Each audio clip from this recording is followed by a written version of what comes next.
Welcome back to WB class 10 YouTube channel. তো আজকে আমরা করব 2020 সালের জ্যামিতির 1 মার্ক এবং 2 মার্কের প্রশ্নগুলো। ওকে, তো চলো শুরু করা যাক। তো দেখো 1 মার্কের প্রশ্নগুলো শুরু করি। দেখো প্রথমে এমসিকিউ একটা প্রশ্ন রয়েছে 1 এর 3 এর দাগে। ও কেন্দ্রে বৃত্তের এবি এবং সিডি যা দুটি দৈর্ঘ্য সমান, কোণ এ ও বি সমান 60 ডিগ্রি হলে কোণ সি ও ডি এর মান কত? আচ্ছা, একটা ও কেন্দ্র বৃত্ত বলেছে যার দুটি জ্যা বলেছে এ বি আর সিডি দুটো সমান, ও কেন্দ্রীয় বৃত্ত। তো বলেছে এ কোণটার মান দিয়েছে 60 ডিগ্রি, তাহলে এ কোণটার মান বের করতে বলেছে। ওকে, তো দেখো এই পাশের চিত্রে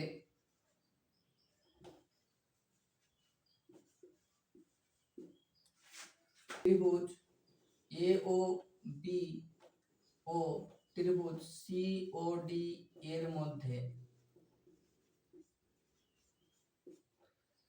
এ ও সমান ও সি, ও বি সমান ও ডি। কেন বলতো? কারণ একই বৃত্তের ব্যাসার্ধ।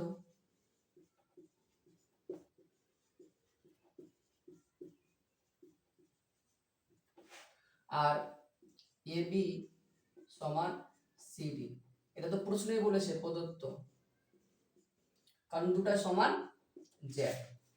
তাহলে আমি কি বলতে পারি না যে ত্রিভুজ এ ও বি সর্বসম ত্রিভুজ সি ও ডি সর্বসমতা এস এস এস শর্তানু সরি ওকে। তাহলে কোণ এ ও বি সমান কোণ সি ও ডি সর্বসম ত্রিভুজে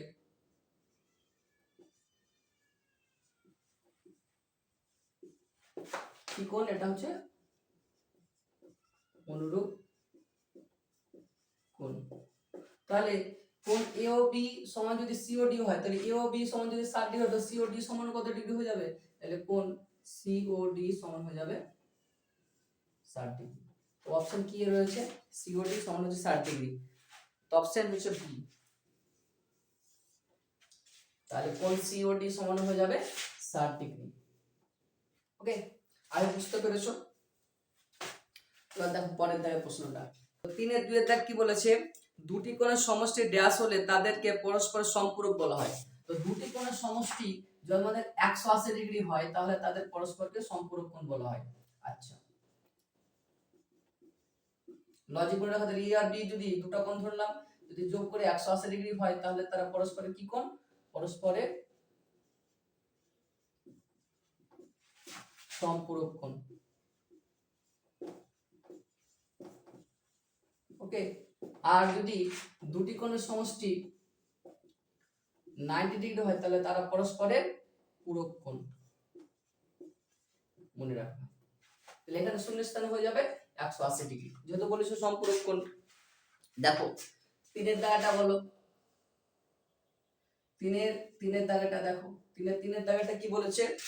যে সত্যমিথ্যা যাচাই করতে বলেছে যে একটা ত্রিভুজ রয়েছে যার 3টি বাহুর দৈর্ঘ্যের অনুপাত 5:12:13 হলে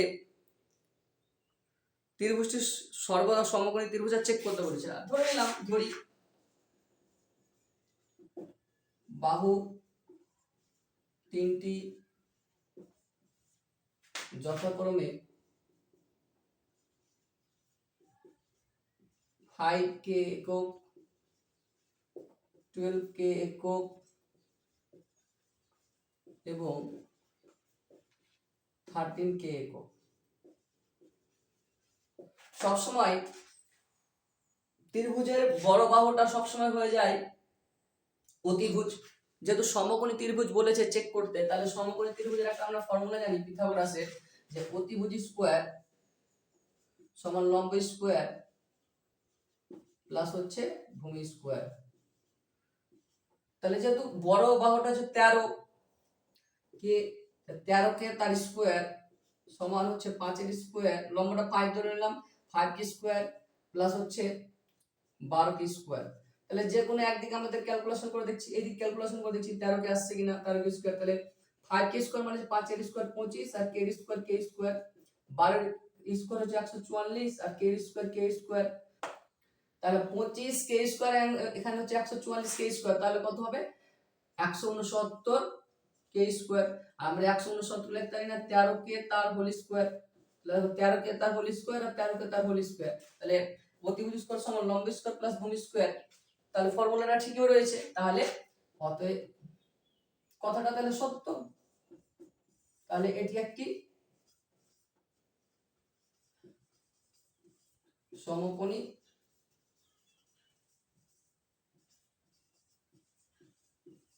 ত্রিভুজ। আয় বুঝতে পেরেছো? তাহলে আমাদের 1 মার্কের প্রশ্নগুলো শেষ হলো। এবার আমরা করব 2 মার্কের প্রশ্নগুলো। এবার 2 মার্কসের প্রশ্নগুলো দেখো, যেগুলো 4 এর দাগে রয়েছে। তো দেখো 4 এর 5 এর দাগের প্রশ্নটা, 4 এর 5 এর দাগের প্রশ্নটা কি বলেছে যে এবিসিডি আয়তাকার চিত্রের অভ্যন্তরে ও বিন্দু এমন ভাবে অবস্থিত যে ওবি 6 সেমি, ওডি 8 সেমি এবং ওএ 5 সেমি হলে ওসি এর দৈর্ঘ্য নির্ণয় করি। আচ্ছা, এবিসিডি একটা সমতল,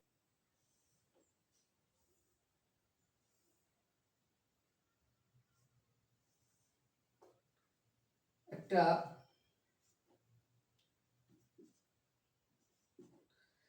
এবিসিডি আয়তাকার চিত্র বলেছে, তার অভ্যন্তরে ও এমন একটা বিন্দু, আমি ধরে নিলাম ওইটা একটা বিন্দু ধরে নিলাম, যে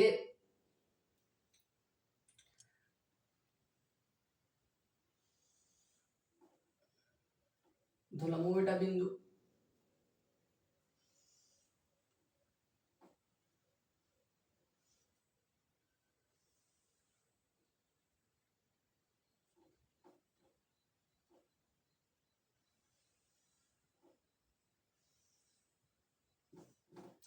আচ্ছা বলেছে ও এ 5 সেমি, ও বি কত বলেছে, ও বি বলেছে 6 সেমি, ও ডি হচ্ছে 8 সেমি হলে ওসি এর মান নির্ণয় করতে বলেছে। আচ্ছা ঠিক আছে, ওসি এর মান, তো যেহেতু এ বি সি ডি একটি আয়তাকার চিত্র এবং ও এ 5 সেমি, ও বি 6 সেমি, ও ডি 8 সেমি, তো বলেছে ওসি এর মান নির্ণয় করতে। তো আমরা জানি কি জানি, ও এ স্কোয়ার প্লাস ওসি স্কোয়ার সমান ওবি স্কোয়ার প্লাস ওডি স্কোয়ার। মানগুলো বসা, ও এর মান হচ্ছে 5 এর স্কোয়ার প্লাস ওসি এর মান তো বের করব, ওসি স্কোয়ার থেকে গেল, ওবি এর মান হচ্ছে 6 এর স্কোয়ার প্লাস ওডি এর মান হচ্ছে 8 এর স্কোয়ার। তাহলে 5 এর স্কোয়ার 25 প্লাস ওসি স্কোয়ার থেকে গেল 6 এর স্কোয়ার 36, 8 এর স্কোয়ার 64। তাহলে ওসি স্কোয়ার সমান 30 আর 64 100, আর এদিকে 25টা প্লাস আকার আছে, পারে গেলে মাইনাস আকার হয়ে যাবে, তো -25। তাহলে ওসি সমান রুট ওভার, দেখো 100 থেকে 25 বাদ 75, আর স্কোয়ার আছে পারে স্কোয়ার ছিল পারে গেলে রুট ওভার হয়ে যাবে।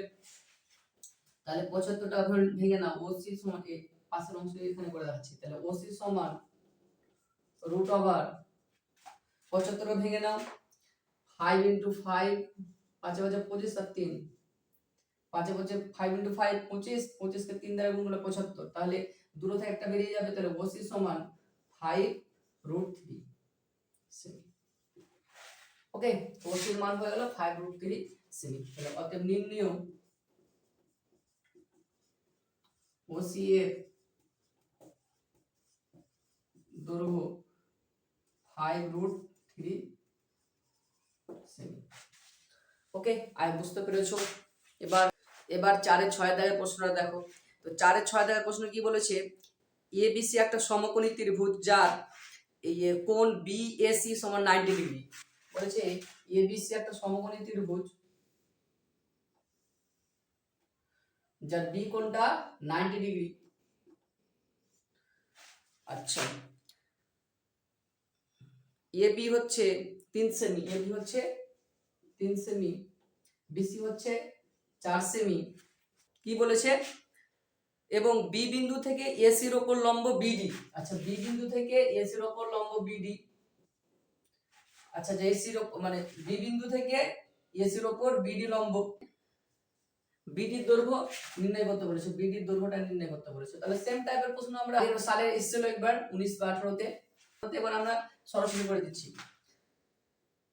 এটা রয়েছে 4-6 দাগে। ওকে, তো যেহেতু মানে সমকোণী ত্রিভুজ এ বি সি এর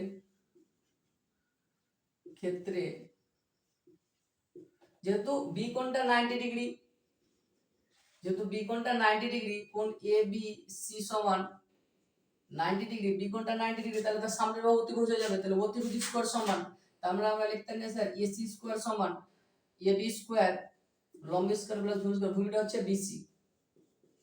ওকে, মানে অতিভুজের মানটা বের করে নিতে হবে আমাদের। তাহলে এসি স্কয়ার সমান এবি এর মান হচ্ছে 3 স্কয়ার, বিসি এর মান হচ্ছে 4 এর স্কয়ার, এসি স্কয়ার সমান 9 প্লাস 16, তাহলে এসি সমান √25, তাহলে এসি সমান 5 সেমি। তাহলে এর মান কত পেলাম, 5 সেমি। আচ্ছা, যেহেতু এটা একটা সমকোণী ত্রিভুজ, যেহেতু এবিসি একটা সমকোণী ত্রিভুজ, তো সমকোণী ত্রিভুজের ক্ষেত্রফলের ফর্মুলা কি, হাফ ইনটু ভূমি ইনটু উচ্চতা। একবার বিসি কে ভূমি ভেবে তার ক্ষেত্রফল বের করব, একবার এসি কে ভূমি ভেবে তার ক্ষেত্রফল বের করব। সেম টাইপ একটা প্রশ্ন আগেই করেছি, তো আমি একবারই করে দিচ্ছি। দেখো, আমি কি শর্তানুসারে লিখতে পারি না, বলো? যখন আমাদের বিসিটা ভূমি, তাহলে হাফ ভূমি হচ্ছে বিসি আর উচ্চতা হচ্ছে এ বি সমান, যখন এসিটা আমাদের ভূমি তখন হাফ ভূমিটা হচ্ছে এসি আর উচ্চতা হয়ে যাবে তখন বিডি। ওকে, আমাদের বিডির মান বের করতে বলেছে। দেখো হাফ হাফ কেটে গেল, বিসির মান 4 ইনটু এবির মান 3, এসির মান কত, এসির মান 5 ইনটু বিডি। তাহলে বিডি সমান আমরা সরাসরি লিখতে পারি না, যেহেতু 3 আর 4 গুণ আকার আছে, 3 4 12, তাহলে 5 টাকা গুণ আকার আছে, তাহলে পরে চলে গেলে ভাগ হতো, তাহলে 5টা হয়ে গেল ভাগ আকারে 12/5। তাহলে 12 কে 5 দ্বারা ভাগ করলে 5 দুগুণে 10, পরে থাকলো 2, 10 এর কোনো শূন্য, তাহলে 20, তাহলে 4 5 20, তাহলে 2.4 সেমি। তাহলে বিডি এর মান হয়ে গেল 2.4 সেমি। অতএব নির্ণেয় বিডি এর দৈর্ঘ্য 2.4 সেমি। বুঝতে পেরেছো? এবার 4-7 দাগের প্রশ্নটা দেখো, প্রশ্নটা খুব গুরুত্বপূর্ণ। তো কি বলেছে, দুটি বৃত্তের ব্যাসার্ধ দৈর্ঘ্য 8 সেমি এবং 3 সেমি, তাদের কেন্দ্রদ্বয়ের দূরত্ব 13 সেমি হলে বৃত্ত দুটির সরল সাধারণ স্পর্শকের দৈর্ঘ্য কত? আচ্ছা, অনেক কনসেপ্ট আছে এখানে। দেখো, দুটা বৃত্ত বলেছে,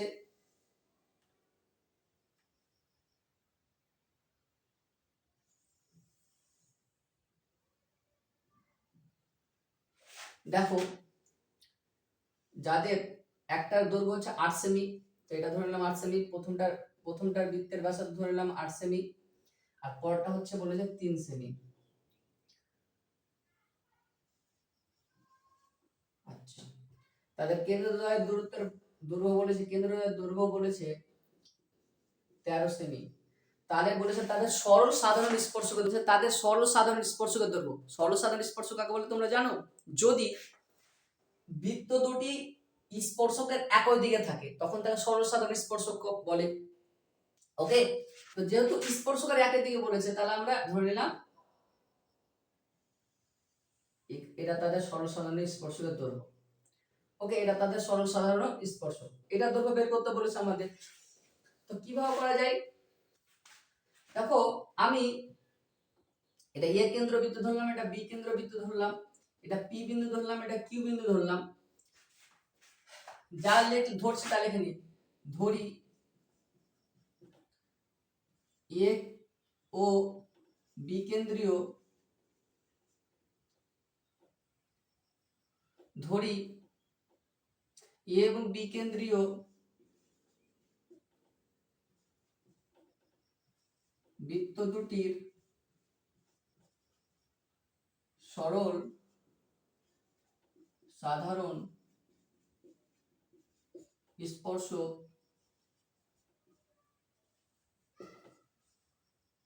পি কিউ।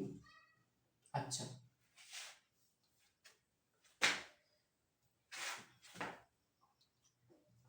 এ বি এর সমান্তরাল পি আর একটি সরলরেখা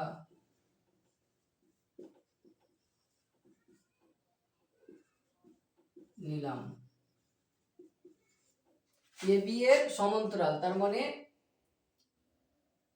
পি আর সমান্তরাল সরলরেখা নিলাম। তাহলে এই পি বিন্দু থেকে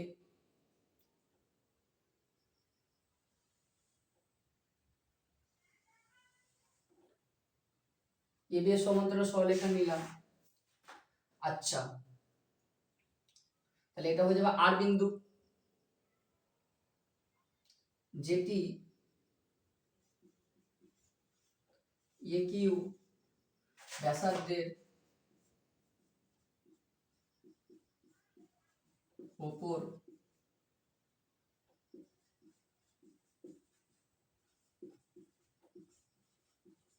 অবস্থিত এবং বিন্দুটি আর। ওকে, তাহলে বলো এ আর এর দৈর্ঘ্য কত হয়ে যাবে? এ আর এর দৈর্ঘ্য যেহেতু এ বি সমান্তরাল সরলরেখা, এ বি সমান্তরাল সরলরেখা আমরা পি আর নিলাম, তাহলে বিপি এর দৈর্ঘ্য যা হবে এ আর এর দৈর্ঘ্য তা হবে। তাহলে এ আর দৈর্ঘ্য, তাহলে আমি কি বলতে পারি না যে বিপি সমান এ আর কত সেমি হয়ে যাবে? 3 সেমি করে, হ্যাঁ কি না? আর বলো তো তাহলে পি আর এর দৈর্ঘ্য কত হয়ে যাবে? পি আর এর দৈর্ঘ্য কি হবে বলো তো? যেহেতু এ বি এর দৈর্ঘ্য সমান, তাহলে হয়ে যাবে এ বি দৈর্ঘ্য সমান, তাহলে ওটার মান হয়ে যাবে আমাদের কত সেমি? 13 সেমি। তাহলে এটার মান হয়ে যাবে 3 সেমি আর এটার মান হয়ে যাবে 13 সেমি। আর এটুকু অংশের দৈর্ঘ্য কত হয়ে যাবে? এটুকু অংশের দৈর্ঘ্য যেহেতু পুরোটা 8 সেমি, তাহলে আমাদের কিউ আর এর দৈর্ঘ্য হয়ে যাবে টোটালটা এ কিউ মাইনাস এ আর, তাহলে 8 মাইনাস 3 সমান হয়ে যাবে 5 সেমি। তাহলে কিউ আর এর দৈর্ঘ্য হয়ে যাবে 5 সেমি, তাহলে এই অংশটার দৈর্ঘ্য হয়ে যাবে 5 সেমি। আমাদের বলে সরল সাধারণ স্পর্শক দৈর্ঘ্য, তাহলে আমাদের এ দৈর্ঘ্যটা মান বের করতে বলেছে, মানে আমাদের তাহলে বের করতে হবে কার মান? আমাদের বের করতে হবে পিপি এর দৈর্ঘ্য। ওকে, তো দেখো, যেহেতু আমরা জানি বৃত্তের যে বিন্দুতে স্পর্শক থাকবে এবং যে ব্যাসার্ধটা কেন্দ্র থেকে আসবে সেটা তো লম্ব হবে। মানে আমরা তো কি জানি যে বৃত্তের যে বিন্দুতে স্পর্শক হবে এবং কেন্দ্র থেকে যে ব্যাসার্ধটা আসবে তারা পরস্পর কি হবে? লম্ব হবে। আর লম্ব হলে 90 ডিগ্রি। তাহলে আমাদের কিউ, এই যে কিউ ডি কোণটা, কিউ কোণটা 90 ডিগ্রি আছে, কিউ কোণটা 90 ডিগ্রি রয়েছে। তাহলে যেহেতু এ কিউ লম্ব পি কিউ, তাহলে আমরা বলতে পারি না যে কিউ কোণ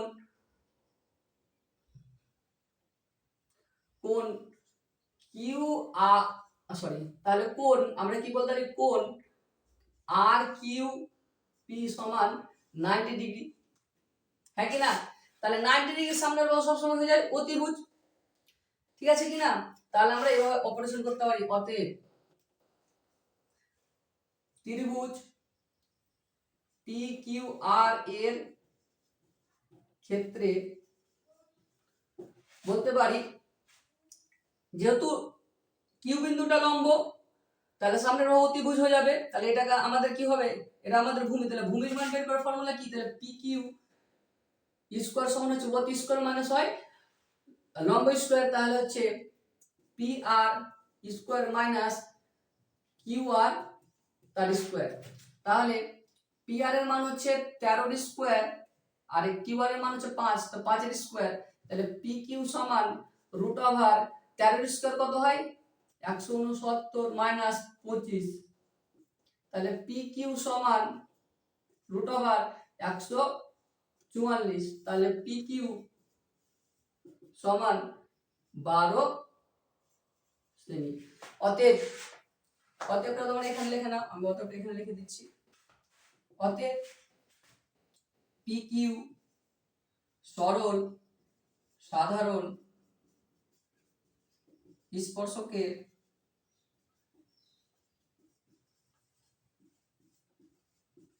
দৈর্ঘ্য 12 সেমি। আগে বুঝতে পেরেছো? তো আজকে এখান থেকে থাক। তো সবাই ভিডিওটা বেশি বেশি করে শেয়ার করো এবং সাবস্ক্রাইব করে পাশে থাকো যারা নতুন রয়েছো। এবং এরপরে আমাদের আসবে 2022 সালের জ্যামিতি মানে পার্টসের সলিউশন। Okay, by.